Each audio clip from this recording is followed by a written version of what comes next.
All right, let's move on to story number 6, reported by Next Shark. So there's a 32-year-old woman. These stories are just awesome. What can I tell? Every week they're good. 32-year-old woman out of Thailand, and she wanted to get cosmetic enhancement done to her eyebrows, but she didn't have a lot of money. So she decided to go to a budget clinic on a friend's recommendation in order to get eyebrow tattooing done for a very cost-effective 1,500 baht, which is about 41 US dollars, which is pretty damn cheap. Isa, what Yeah, happened? too cheap. What happened next? I don't know. They gave her a tattoo of some Chinese symbol or something. That might have been better, maybe. What happened was the clinic somehow tattooed the eyebrows above her natural ones, so now she's got 4 of them. We got a picture of it, Joel. Go ahead. Look at that right there. Now, I understand it's a budget clinic, and I understand you get what you pay for. But if you're that tattoo artist, how do you possibly fuck that up?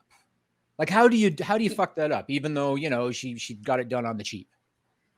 There's a lot that goes into microblading. That's actually the term for getting your eyebrows, permanently done. Aha. A decision that I refuse to make for personal reasons. Eyebrow fashion changes a lot, believe it or not. Sometimes they're in thin, sometimes they're in thick. And I feel like if you go and get a microbladed, now you're getting them permanently in that shape and form, right? I would assume that maybe they had like just a regular tattoo artist, and that's not the kind of person that should be microblading eyebrows. There's a whole schooling and process that they have to go through. At this point, I really feel like this was just a regular tattoo artist that just tatted some eyebrows on her. Interesting. That's the first time I've ever heard anybody say eyebrow fashion. I've never heard the term eyebrow fashion. So I think you just coined it, Well, I'm gonna go to Urban Dictionary and right away. you should write it. Eyebrow fashion. So this woman, she hid at home for a year in embarrassment after getting that done. Then another tattoo artist offered to fix her eyebrows for free because he heard about her story. So he offered to fix Right. them for free. And here's the end result. That's a lot better, right? Yeah, Good now she went to an job. actual microblading place. That looks like the way it should have looked to begin with. The first one looked like a tattoo. That looked like a microbladed eyebrow. And they say in every field, it doesn't matter what it is, you get what you pay for, right? Yeah. So if you're going to pay Yeah. 41 US dollars, you're going to get what you're going to get. So let me ask you this question. Have you ever I pay had more than that every time that I get my eyebrows done.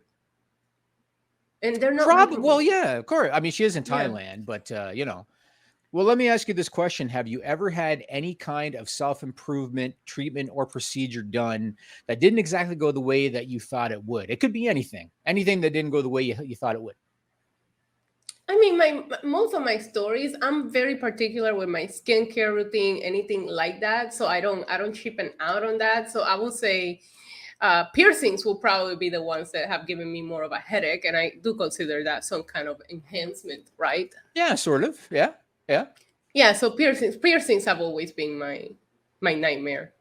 Do I want to know why? Like, is it strictly the pain? It's mostly like the healing process. For example, I have like this piercing called an industrial, which is a bar that goes across your whole ear. I don't know what ear I have it on even because I got it done so many times. So you can see it. It's a bar that goes across. And the healing process and me wanting to have long hair, like it just made it a lot worse. I have a lot of like nightmare piercing stories. And then I go and get them done again. Because why not? Uh-huh. Uh-huh.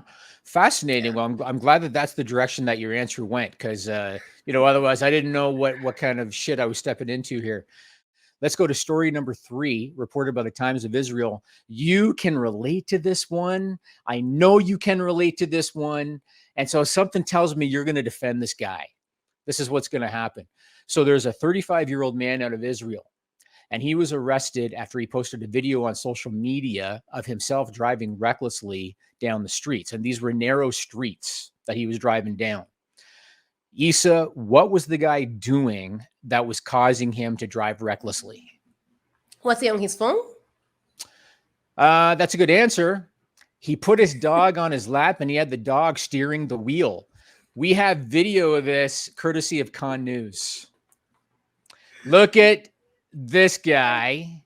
Look how happy that dog is, He's blaring so down. excited. He's so excited. Oh, look, what a good boy. The dog, I don't think it's raining, but the dog's got the wipers going. Did you see that?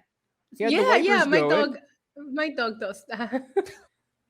So after he got arrested, police discovered that his car didn't have roadworthy certification. And so they added additional charges. So the guy got in even more hot water over that. Now, you just kind of alluded to it.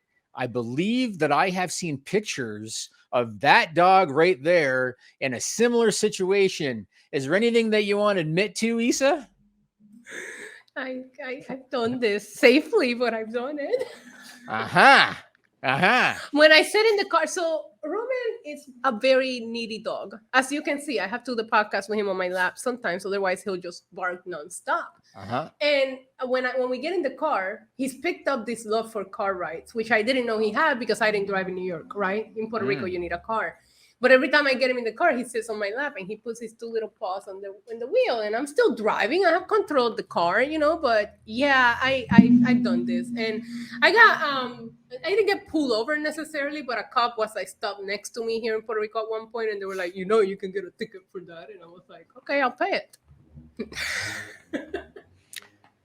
Did I pick the right story for the right guest, or did I not?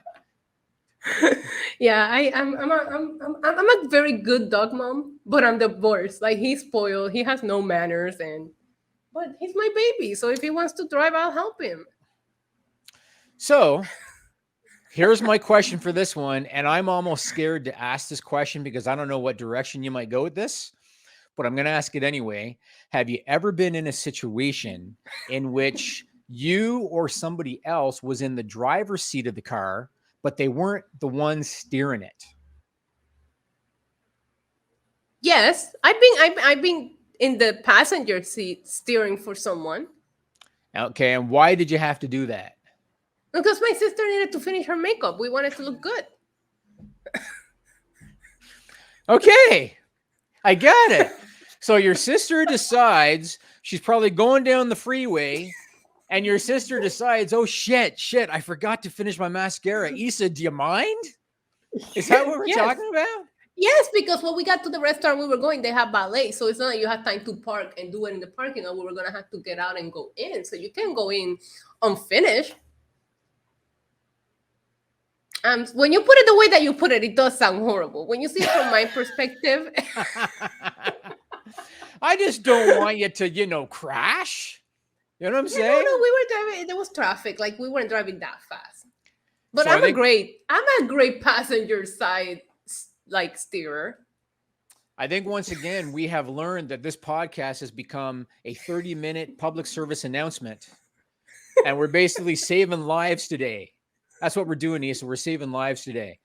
Roses are red, violets are blue. I click the subscribe button. You really should too. If you like videos about real news stories that are funny, stupid, or weird, subscribe now.